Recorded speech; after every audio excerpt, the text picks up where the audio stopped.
Hello class, welcome to another tutorial with 3D tracking and compositing.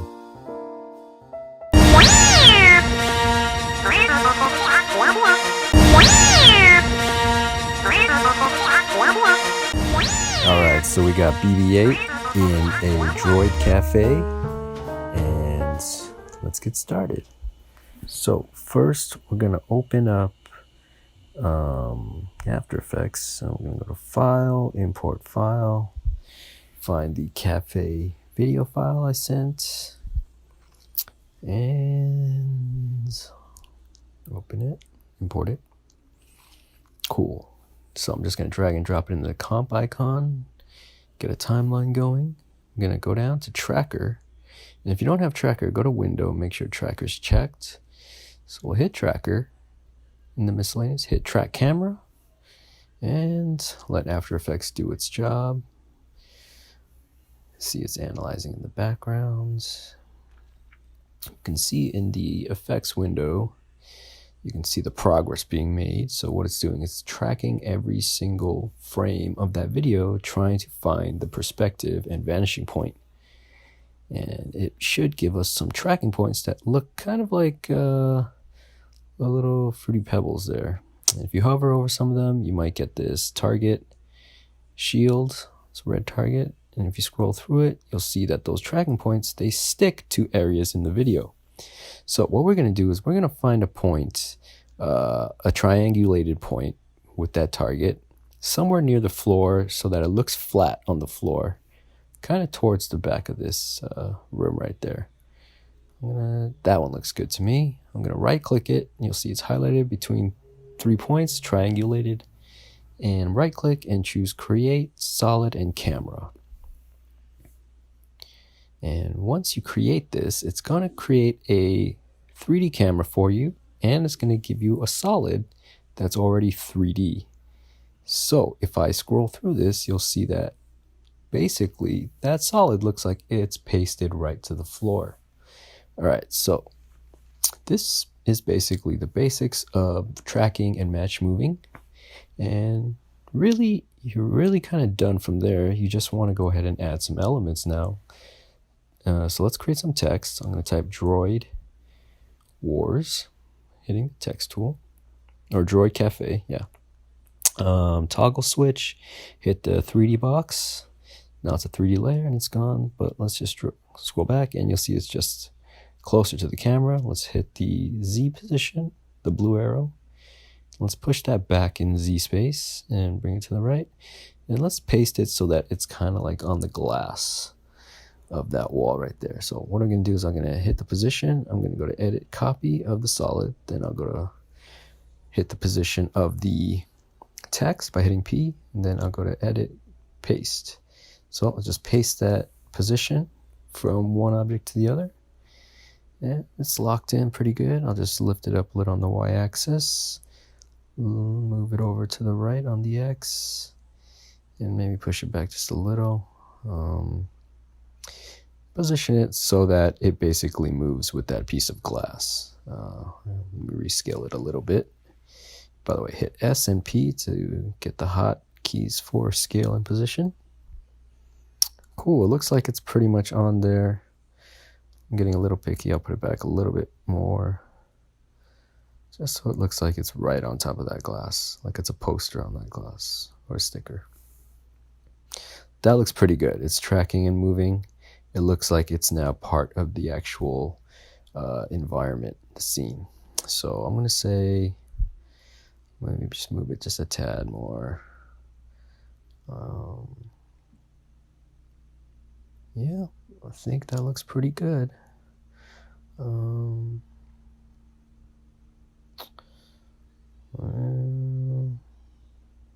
What do you think? I don't know. That looks good enough to me. All right, so I'm going to say, I'm going to go to Effects, Stylize, add some glow. See if we can make it look like neon sign. Neon lights. Yeah, pretty good. And that's about it for you. Now let me go ahead and, let's see, go to File. I'm going to go to Export, and And first I'll save the project file, of course.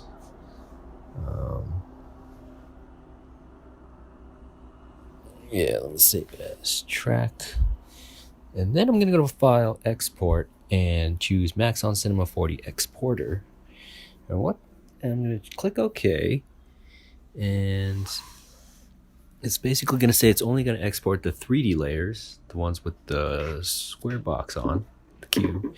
And basically that's going to say all my text, it's going to extrude it a little bit in Cinema 4D, which is fine too. All right, so basically I choose somewhere to save it, and I saved it as Cinema 4D file. Now let me go to File, Import File, and re-import it. So I saved it as track. Let me find that, import.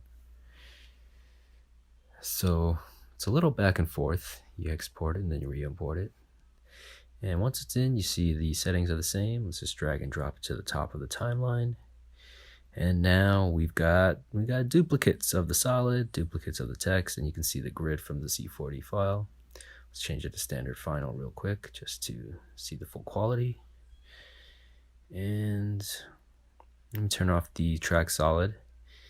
And I could turn off the text if I want, but I'll just turn it off in C4D. So basically you can see everything tracks still. It's basically transferred out. Let's right click that. Let's go to Open, Edit Original, and it's going to ask if we want to open it in C4D Lite or C4D Full, depending on which one you have. I'll do the light version. And get the prompt window, standard protocol,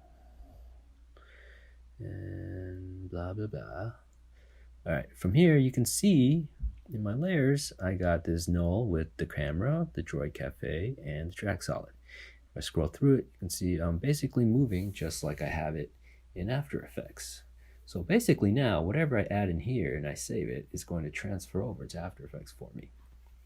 So let me switch views to 4 views. You can see exactly how the camera moves in relation to the text and the solid. So you can probably see its potential from here. So let's add a few more things just to make it a little hyped out. Let me get a plane in there, and let me bring the plane position right about where the solid is, and then I'll go ahead and scale it up on the width and height by selecting the plane. Yeah, or I could just grab the orange nubs. And I want to make this basically the size of the floor. I'm going to get it right on top. It doesn't have to be exact, but just close enough. Just so the perspective basically stays the same. So let's click background. And then create a new material, double click. Color, texture, let me load image. And I'm going to load that same video file, the cafe. And I'm just going to use this as a temporary background so I can get a better idea of what I'm doing. Click OK, yes, let me uncheck reflectance and let me go down to editor and let me make sure animate preview is checked. Very important. If that's not checked, it won't play back, it'll just be a still image. So let's drop it on the background. Cool. Let me scroll forward and you can see now we have something to look at in relation to our objects. All right, so let's keep going. Let me full screen. Actually, before I do that, let me just turn off the solid by unchecking it. Let me turn off the Droid Cafe type. I just want to use the 3D camera, so that's all I need. All right, so I'm going to go to File, Open Project, and let's open the BB-8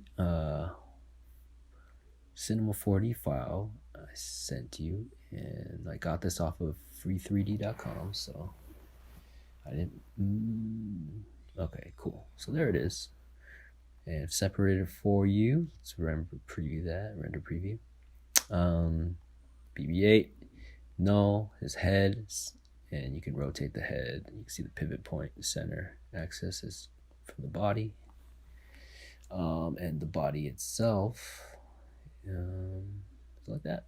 Cool. So pretty forgiving character for us, pretty user friendly.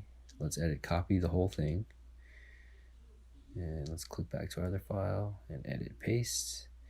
And do you want to save the textures? Yes, I do. Cool. Now we got BB-8 in there.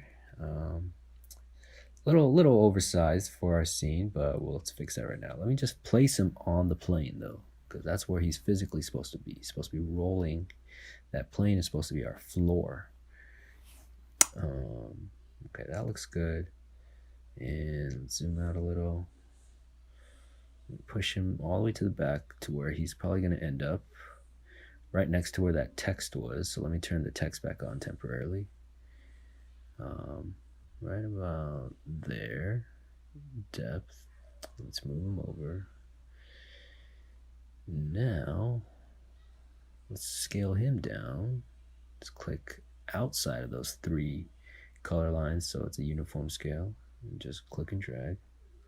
That's looking a little better in relation to the sign. Looks a little more scale as far as ratio is concerned. Position, make sure he's on the floor again.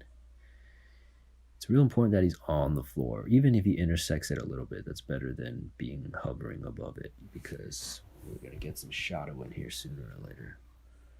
All right, so that looks good. Rotate him around so he faces the other direction.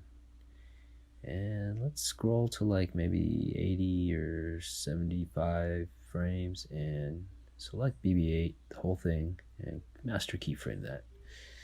And then let's go to 0, frame 0, and then let's go ahead and drag, move tool, let's drag BB-8 backwards so that he starts about there. And be careful that there are some chairs in the video that you want to be mindful of where you start him. You can just turn the plane on and off to check that. And I'll master keyframe that. So from 0 to 75, you see he's going to basically move forward.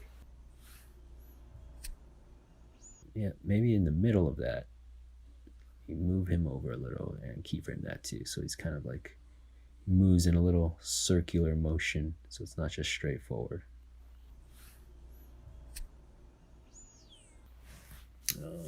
Okay, so let's go to the body now. You can see that everything's yellow, so it's not keyframed. It's just waiting to be keyframed. So let's go to frame 75. And with the body, let me rotate just the y-axis and keyframe that. Make it red, and let me go back to frame 0, and let me rotate that backwards a little and keyframe that. So now when he moves, you can see the body will roll forward as if he's actually rolling, not just sliding across. So that's pretty good. You can make it more accurate if you want by giving it more spin. And just keep keyframing it over the same exact frame. That looks pretty good to me though. If anything, it's a little slow. Should be maybe more fast. So let's go to the end and just give it more rotation. It's looking a little more realistic. As far as, I mean, not to say BB-8's real, but that would be cool though, huh? Pet little BB-8. Actually, I don't know. All right, so let's go to the head now. Let's rotate that. Let's rotate it. Let's start it. So let's master keyframe it instead, because I'm going to be rotating all 3 dimensions. Let's start it actually a little more upright. Keyframe that, and then let's move in just a few frames, like 10, 12, 15, and then let's pull it back a little so it looks like the centrifugal, just the movement, the force of movement is throwing his head back a little. Let's keyframe that up a little bit, all the way out at like 60-ish, and maybe at 75-ish. Let's turn the head around so he's facing the camera a little. Tilt it up, give him some character, make him a little more upbeat and peppy. Yeah, that's looking good. So once he gets to the end, he kind of just turns his head to the camera. It's like, yep. That's looking cool. So yeah, from the beginning, his head thrust backwards because he's moving so fast. Then he gets there and he turns around and says, Droid Cafe. Alright, let's render preview. Not bad. Probably not going to use that text anymore though, so let me just turn it back off. Make sure these are both red. Let's make a light. Let's make an area light. With this area light, let me put it back where that window would be, and to the right, because that's where the light source is. But it's not just coming from that window. You can see there's also those soft china balls up top. So I'm gonna kind of angle it just slightly, a little skewed. So I'm gonna make it large enough to where it's about the window size, and then I'm gonna rotate it a little forward and a little bit to the left, just because most of the light's coming from that direction of the window, but then there's also those lights at top inside. So lift it up a little bit, and without getting too, wasting too much time trying to be perfect, I'll just make this one huge area light, kind of replicate the whole thing. So let me go down to shadow in the area light. Let me change it to area shadow, and let's preview that. And you can see we're getting some good shadow on BB-8 there. And it's coming basically from the right direction, from that right side. So let's go ahead and let's maybe might move it down a little. That's okay. A little tricky right now, a little finicky. That's pretty good. I just want to incorporate the fact that this light is also coming from the china balls in the living room there in the cafe. Yeah, but as long as we got it on this side and also a little higher, I think it'll sell it. If we have, let me go make a new light, check ambient illumination on this, and take the intensity down. And that's just to fill in all the dark shadows so that there's a little bit of shadow detail. So this light was just a regular Omni light, not an area light. So I'm going to save this right now. And yeah. And basically, you'll see, if you go back to After Effects, it'll transfer over. Got this in After Effects now. And we're in business here. Let's go back and finish it up. Let me go ahead and let's go to the render. Oh, actually, close that up just to organize it a little better. I'm going to right click it, go to render tags, compositing. That's BB-8. Go to object buffer and enable buffer 1. So make sure that's checked. Buffer 1. Okay, very important. Now let's go to render settings, edit render settings, output. This is good. Let's go to save. That's good. On multipass, let's check multipass. And let's hit multipass button. And let's choose object buffer. So that's in relation to what we just created. Number 1, let's go anti-aliasing, make geometry best. And you might go to effect, add ambient occlusion if you want. Let's preview that. That looks pretty good. All right. So I think we're ready to get out of here. So let's save it again so it transfers. Let's go back to After Effects and watch it transfer. Of course, it's going to take a while to load. Let me just solo this layer real quick. You can see that that's what I got. So what I'm going to do now is I'm going to do some compositing. So let me go down to where it says multipass in the Cineware effect. And I'm going to check multipass and set multipass. And I'm going to change this RGB to shadow. Click OK. And you can see now all I have for this layer are the shadows in dark and everything else is white. So I'm going to change the blending mode of this layer. Let me go to toggle.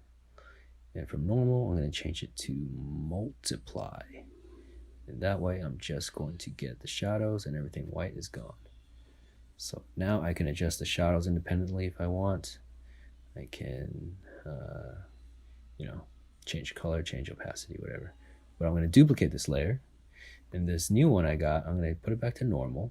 This is the top one. And in the set multipass for this layer, I'm going to click that.